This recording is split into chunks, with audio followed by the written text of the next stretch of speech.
Most Americans have dabbled in a recreational substance. The numbers are huge. There was just another study released I saw online in a link you sent me where something to the effect of like 70% of high school seniors admit to having tried a recreational substance. Right. So if 70% of our American population is trying things and 10% of them have shot glass sized abilities and the rest of them have solo cups, then we start blaming all the people that end up with addiction. We're like, you shot glassers, this wouldn't happen if you hadn't chosen. Yeah, but the rest of us did that too. It's just, it wasn't a problem, right? And so like we need to at least approach it with that generosity of understanding that this is complicated. And when Nick and I treat this, we tend to teach our patients, we call this a biopsychosocial illness. Biological in the sense of the solo cup example, and craving, which is another biological example. Neurology, that's a biological example. We also describe it as psychological because we know that this replaces coping skills in your life. It becomes an emotional substitute in your life. It also has to do with trauma in your life. There's lots of things that get added to the mix. Mm-hmm. And then we also call it sociological in the sense that where you live, the environment that you come from, the people you come from, the nurture side of it also has an effect. So it is a disease. It's also a very complicated one that involves every aspect of the person. This is why we can't just give you a pill and fix addiction. It's why we can't just put you in a bed for 30 days and fix addiction. It's why we have to change your whole life to fix addiction because it's a disease that emerges from every aspect of your life. Much the same way as heart disease. So heart disease, you can prescribe a medication for that, but ultimately what it really boils down to is you're going to have to change your lifestyle. Right. That's a big part of it too. So the other piece of this question was about intimacy anorexia. So this is another one of those terms, kind of like gaslighting, where it's a made-up term, but its desire is to capture a behavior that we don't have a word for. So intimacy anorexia is whenever you withhold the so-called nourishing intimacy of emotional connection or sexual connection with your mate or with others because you don't feel like that's what you want or you feel like it's not for you, right? So in the same way that you might decline food to the point where you are malnourished, and now we're saying, hey, this is anorexic behavior, the question is there such a thing as intimacy anorexia, where you're withholding the nourishment of sexual or emotional connection from others to the point where you are malnourished and underserved? Yes, there is such a thing as like poor boundaries, and there is such a thing as like emotional avoidance and commitment fatigue and fear, of all these things. Or there is such a thing as asexuality too. I have only heard intimacy anorexia described in the books that describe sex addiction. Because in sex addiction, we talk about how you were blowing yourself up with this addiction, right? But then whenever you're healthy again, unlike alcohol where you're supposed to just never drink again, and that's what sobriety looks like, sexual sobriety usually looks like a balanced sexual lifestyle that is appropriate and within your boundaries of what you want.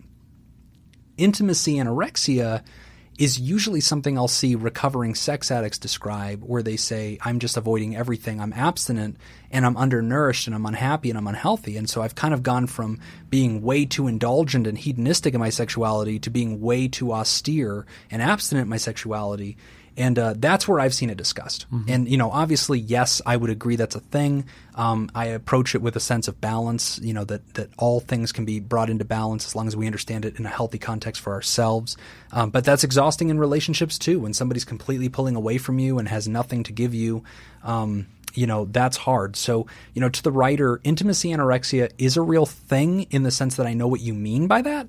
It's not, of course, a mental health word that we'll use, though we understand the intention of it. And if somebody's out there and they find that they pull away from relationships, they decline to bring nourishing emotional or sexual attention to their mates, that is something I want you to get therapy for, because it says a lot about what your fears are, what your trauma history is. It could be as simple as you are asexual, and asexual just is no sex drive. And that's an official and fair place to be as a human. You're not broken for that. That could just be a legitimate place that you live in. But I would encourage self-exploration, because if somebody's describing you as anorexic in intimacy, it probably means that there's a dysfunctional relationship and people are not very happy. Mm-hmm. Yeah, thank you for writing in. Yes, thank you for writing in. So a couple of apologies and thank yous, something to throw out there. Just a quick reminder, if you write in and you put your name at the end of the email, we will read your first name. If there is no name at the end of the email, we will keep it anonymous. Or if you tell us to keep it anonymous, we will. Which leads us to an apology that I think Nick would like to say. Sorry. Nick would like to apologize to a listener. A listener who I said her name and she did not give us What was her name, Nick? Don't worry about it. Okay. Because what was actually funny, she wasn't too upset about it. So to our listener, thanks for being a good sport. Yeah. Plus we butchered the name so bad that it wasn't even recognizable. Yeah. Luckily we're bad at reading. Any name over one syllable, we're going to screw it up. Yeah. Always write in as Bob. Yeah. Who's this Bob? Bob's got problems. Yeah. So Nick is sorry, but Jim did nothing wrong. Let the record show. Yeah, whatever. And a big thank you to Linda for giving us an awesome review on Facebook. Linda writes, Pod Therapy is a wonderful addition to my podcast roster. Jim and Nick are two therapists who deliver real-life advice to real-life listeners with all the heart, humor, and warmth you may not expect from a therapy podcast. Aww. These guys are such a pleasure to listen to, and it's fun to learn about mental health from this weekly dose of Pod Therapy. Linda, that was awesome. That was very sweet. Gosh, that's needs to be on if we ever cut an album, that's the quote that's going on the back of the album right there. So if you would like your review to be read live on air, make sure that you go to iTunes and drop us a 5-star review, 4 stars or less, and we'll just ignore your existence. And, or go to Facebook, facebook.com/podtherapy, and toss us a review, guys. We really appreciate it. It helps other people learn about what we're trying to do here and further the mission of mental health. So go be a TheraPal and give us a review. And let us know who your favorite host is. Yeah, and it's spelled Jim. Don't spell it wrong. That's all the time that we've got for this week's session. Thank you to those who contributed to our show today. We really appreciate it. Remember, Pod Therapy isn't something you should keep all to yourself. Help us reach others by sharing this episode. You can help us by going to facebook.com/podtherapy or on Twitter @PodTherapyGuys. Do you want to add your own advice to today's questions? Post your thoughts at podtherapy.net and join the conversation. I'm Nick Tangeman. I'm Gaslighting Nick Tangeman. Thanks, and we'll see you for your appointment next week.